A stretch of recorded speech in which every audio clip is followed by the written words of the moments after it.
নবম ও দশম শ্রেণীর শিক্ষার্থীরা তোমরা সবাই কেমন আছো? নিশ্চয়ই ভালো আছো।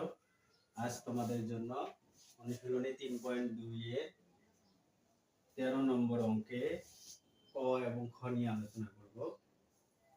দেখো 13 নম্বর অঙ্কে দেয়া আছে, যদি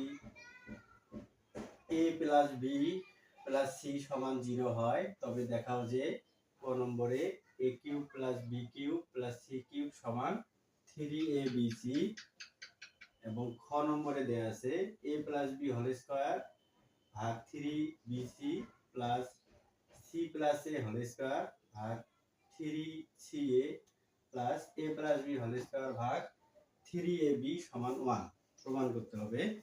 তো আমরা ক নম্বর নিয়ে আলোচনা করব। ক নম্বরে দেয়া আছে, তো ক নম্বর অঙ্ক করার জন্য আমাদের উদ্দীপক থেকে করব। আমরা উদ্দীপকে দেয়া আছে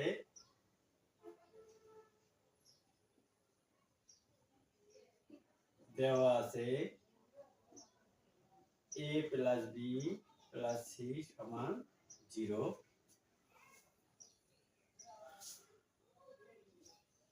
আমরা ক নম্বরে প্রমাণ করতে উদ্দীপক থেকেই আমরা সরাসরি প্রমাণ করব ক নম্বরে। তো ক নম্বরে আমরা a প্লাস b সমান প্লাস 3c টা ডান পাশে নিয়ে যাব, যেহেতু প্লাস c আছে তাহলে হবে আমাদের মাইনাস c। এখন যদি আমরা উভয় পক্ষে ঘন করি তাহলে দেখো a প্লাস b কিউব সমান মাইনাস c তার উপরে কিউব, তাহলে উভয় পক্ষে আমরা ঘন করলাম। উভয় পক্ষে ঘন করলে দেখো এখানে সূত্র হলো a প্লাস b কিউবের সূত্র। তো a প্লাস b কিউবের সূত্র আমরা ফেলবো। a প্লাস b কিউবের সূত্র হলো যে a cube plus b cube plus 3ab into a plus b। তাহলে আমরা ফেললাম a প্লাস b কিউবের সূত্র। তারপরে এখানে দেখো মাইনাস আছে তিনটা, বেজোড় মাইনাস গুণ করলে মাইনাস হয়। c আছে তিনটে c গুণ করলে হবে c কিউব। এখন দেখো আমরা এখানে মান বসাবো, এই যে a প্লাস b এর মান, a প্লাস b সমান মাইনাস c, তাহলে a প্লাস b এর মানটা বসাবো। তাহলে a cube plus b cube plus 3ab, a plus b এর মান মাইনাস c বসাবো, তাহলে সমান c কিউব। তাহলে দেখো a cube plus b cube প্লাসে মাইনাসে মাইনাস 3ab ইনটু c সমান মাইনাস c কিউব। এখন দেখো যেহেতু আমাদের প্রমাণে আছে a cube plus b cube plus c cube, তাহলে আমরা মাইনাস c কিউবটা ডান পাশ থেকে বাম পাশে নিয়ে আসব। তাহলে a cube plus b cube plus c cube সমান, এখন 3abc যেহেতু ডান পাশে আছে তাহলে আমরা 3abc বাম পাশ থেকে ডান পাশে নিয়ে গেলে মাইনাসটা প্লাস হয়ে যাবে, তাহলে প্লাস 3abc। তাহলে দেখো আমাদের ক নম্বর প্রমাণ হয়ে গেছে। তাহলে আমরা লিখবো এখন প্রমাণিত।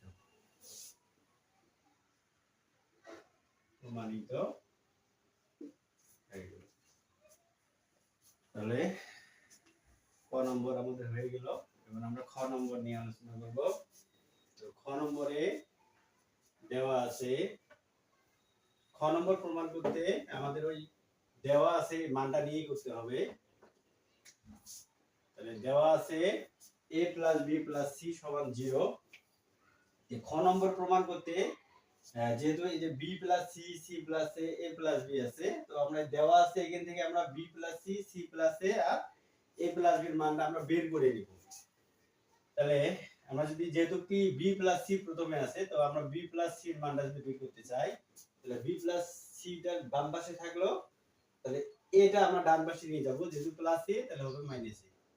তারপর দেখো এখানে যেহেতু আছে c প্লাস a, তাহলে আমরা এখান থেকে c প্লাস a এর মানটা বের করব। তাহলে c প্লাস a, তাহলে এখানে বাকি থাকলো b, তাহলে b টা আমরা যদি ডান পাশে নিয়ে যাই তাহলে হবে মাইনাস b। আবার দেখো এখানে যেহেতু আছে a প্লাস b, তাহলে আমরা a প্লাস b এর মান বের করব। তাহলে a প্লাস b সমান a প্লাস b থাকলো c, তাহলে প্লাস c টা ডান পাশে নিয়ে গেলে হবে মাইনাস c। এখন আমরা লেফট সাইড করব। তো লেফট সাইড দেওয়া আছে, left side b plus c whole square divided 3bc plus c plus a whole square divided 3ca a plus b whole square divided 3ab। এখন আমরা মান বসাবো। দেখো এই যে মান বের করছিলাম যে b প্লাস সি সমান মাইনাস এ, আর সি প্লাস এর মান হলো মাইনাস বি, আর এ প্লাস বি এর মান হলো মাইনাস সি। তাহলে বি প্লাস সি এর মান মাইনাস এ তার উপরে whole square 3bc plus c plus এর মান মাইনাস বি তার উপরে whole square 3ca plus a plus b এর মান মাইনাস সি তার উপরে হোল স্কয়ার 3ab। দেখো এখানে দুইটা মাইনাস আছে, দুইটা মাইনাস গুণ করলে প্লাস হয়, দুইটা a গুণ করলে a স্কয়ার আর 3bc। এখানে দুইটা মাইনাস আছে, দুইটা মাইনাস গুণ করলে প্লাস হয়, দুইটা b স্কয়ার 3ca, দুইটা মাইনাস গুণ করলে প্লাস হয়, দুইটা c গুণ করলে c স্কয়ার আর 3ab। দেখো 3bc 3ca 3ab এর লসাগু 3abc। তাহলে দেখো 3abc থেকে 3bc বাদ দেব, তাহলে 3abc থেকে 3bc বাদ দিলে a থাকে, a দিয়ে a গুণ করলে a কিউব প্লাস 3abc থেকে 3ca বাদ দিলে b থাকে, b দিয়ে b স্কয়ারে গুণ করলে b কিউব, 3abc থেকে 3ab বাদ দিলে c থাকে, c দিয়ে c গুণ করলে হবে c কিউব। তাহলে দেখো 3abc a cube plus b cube plus c cube সমান দেখা যায় 3abc। তাহলে 3abc 3bc কাটা সমান সমান 1। তাহলে যেহেতু ডান পক্ষের সাথে মিলে গেছে অতএব রাইট সাইড। তাহলে আমাদের খ নম্বরও প্রমাণ হয়ে গেল। তাহলে আজকে এই পর্যন্তই, ধন্যবাদ।